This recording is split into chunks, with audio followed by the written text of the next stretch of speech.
Good day, YouTube. JD here for the Pagan Perspective. I had a number of upload problems and I missed a number of videos, and for that I apologize. But today I intend to rectify that, and I'm going to do one big video that kind of gets us all up to speed to the current date for the videos, and that would be April 16th through the 21st. This video is, of course, for Thursday. And it's actually a pretty big topic for this one. So I'm going to start right into this one. I'm going to dive right in. It looks like it's a part one and part two from Kayla. Part one: I understand that not all pagans are magical practitioners, but for those who do practice, how do you deal with / educate those who believe there to be evil or negative? I had a former employee who complained to be friends with a witch when she said she was younger, and went on about how for a long time she didn't see the harm in it until later she realized that it caused evil and negativity to not only her but her friend as well. She is now and has been a Christian since then. So because these questions are pretty involved and pretty thick, I'm going to go ahead and just address part one first before I read part two. For all of my fellow witches out there, we all have that one Christian person in our lives who basically talks about the fact that they knew someone who was in magic, they knew a witch, and then that witch or themselves became Christian. These may very well be true stories where these people ended up becoming Christian, converting from paganism to Christianity. But please know that there actually are stories out there about Christians who have actually created false stories just so that way they can get their point proved. And to be more specific, a lot of Christians, specifically Baptist pastors, twist and change stories in the Bible all the time. I don't need to even go into, for me and my particular tribe, me being a homosexual male, Leviticus itself is completely misunderstood, and they tell the story in a way in which their narrative can be driven home. These people want money. They want you to tithe your money into the church so that way they can live a better life. I could sit here for hours and give you many pastors' names. Hell, there was even a show that said something like, I think the show was called Pastors of LA. So when it comes to a person saying that they had a connection with paganism, or in particular being a witch, and that things were evil and that it caused them to see the light and caused them to change, it could very well possibly be true, or it could also be a fabrication. They use these type of things all the time, and that's about all I'll say about that, because it's a very big issue. It happens all the time. It's even happened to the Bible. Moving right along to part two from Kayla. How do you choose to protect yourself against / prevent negative entities, whether that be in your magical practices or if you happen to enjoy paranormal investigating? My friend and I personally love investigating. I feel that when it's all talked about on paranormal TV shows, we lean toward being dramatic. I know they tend to lean more toward Christian beliefs and prayer. All right, so I've actually gone on a couple of these investigations, ones that in particular that you pay and they give you access to a haunted area. Since then, my connection with the spiritual side has evolved leaps and bounds. As far as I'm concerned, in a lot of those situations, those spirits just want to rest. I would see it being very disrespectful if you were to provoke. I have to balance this because I know people's curiosity with the spiritual side causes you to go out into those places. I'm not saying that's a problem, but what I am saying is a problem is when you particularly use the technique of provoking. Provoking is very disrespectful. These spirits oftentimes have gone through terrible trauma when they crossed over into the other side. Now you, with a flesh body, standing there calling them names, trying to invoke emotion, when they have a spiritual body, is not the best course of action for your safety or your sanity. There have been stories and shows where people have momentarily gone insane because of being influenced by bad spirits. I would strongly caution against provoking if you're going to go out there and investigate in any capacity. Always be respectful. Treat these people like elders. And the reason why I say that, these spirits, they have a different experience than you right now. You're in your flesh body. They're in a spiritual body. They're in a whole new realm.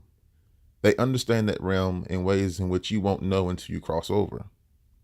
Treat them like special guests. In fact, you're a guest in their house. One of the things I do to protect myself from negative entities, particularly when I enter into a forest or a wooded region, at the barrier between the road and the forest, I typically give some kind of offering. I call out to the land spirits. Make a relationship with your local land spirits. They're there, they've been there for generations, and they're just waiting to make contact with you. Offer them anything, whatever you feel like you need to offer them. Typically, I use spring water because that's what I have with me. It's sort of like the old saying for photographers: the best camera is the one you often have with you. Well, when I'm out in the forest or parks and things, I often have spring water with me, and I'll pour that at the barrier. I will announce myself. I will ask that I would like safe passage through your property, acknowledging the spirits. That's number one, acknowledging that they have control over it. Number two, and asking for safe passage.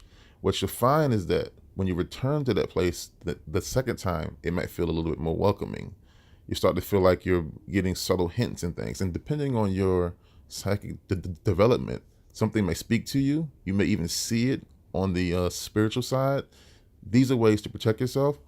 There's so many ways that I particularly enjoy the idea of carrying certain stones with me that I've charged for protection. Black stones in particular are very good at absorbing negative entities or effects of negative entities. They can actually drain negative emotions out of you. So I would say definitely look into some stones, particularly the black ones. However, one note to remember with black stones, they need to be cleansed and charged frequently because of their ability to pull in such bad energy. And that about does it for part two. I want to take this opportunity to go back toward the beginning of the month and talk about the ones that I did miss. So for the week of April 2nd through April 7th, the question was urban paganism. What is your perspective on the urban lifestyle? What kind of relationship can there be between cities and future paganism as modern society gravitates more and more towards shared space and living? Particularly, I have always been in a suburban area, so I've always had access to my own land. However, that said, I really haven't taken advantage of growing a green thumb per se. I haven't really, stuck my hands in the ground and try to use my access to land. I know it's a shame. It's not for a lack of wanting. I want to, but work and things have always had me busy. But at some point in the future, I do plan on having quite a bit of land. I definitely want to get into starting a garden. I definitely want to get into having bonfires and inviting my local pagans over. And as far as shared spaces, there is an app called Meetup, and I've used that in the past to attend bonfires and such. People who live in an urban setting, they don't have access to land, so that way they can, have their own bonfires and things. I highly, highly recommend Meetup. Meetup will help you meet people of like mind and of able body who are willing to host different events in the city to help people connect with Mother Nature. Can't say enough about Meetup and how it can kind of help you build a network of your own pagan pals. Moving along to the week of April 9th through 14th. It's a simple question: do you garden, and is it important in your practice? As mentioned earlier with the earlier topic, I don't garden. Is it important to my practice? I would say yes. I believe it's very important to have some kind of relationship with vegetation, as it is a direct result of the changing of the seasons. Planting seasons in the United States and around the world are often tied directly to the changing of energies that we pagans rely on for magical practices and rituals and so on. So I would say it is important in my practice. However, it is an area in which I am lacking. Just to connect this topic with the earlier one, there are plants, there are trees, there are bushes that have been known for thousands of years to provide protective properties, such as cypress. I've always had a deep love for the cypress tree. At some point, I would definitely want to protect my property with a wall of cypress, maybe four of them, uh, and that's something I definitely look forward to in the future. That just about does it. I've done a quick overview, and I've touched each one of the topics that I missed. I apologize for this. I've been having lots of upload issues, and I hope this kind of gets you guys up to speed, as well as far as like where I am at right now. Next week will be Subs Week. Will be April 23rd to the 28th. So you will see me back here in May, and all things. You'll see me back here with my regular scheduled weekly videos start on Thursday in May. Thanks so much for taking the time to listen to this slightly longer video. Blessed be.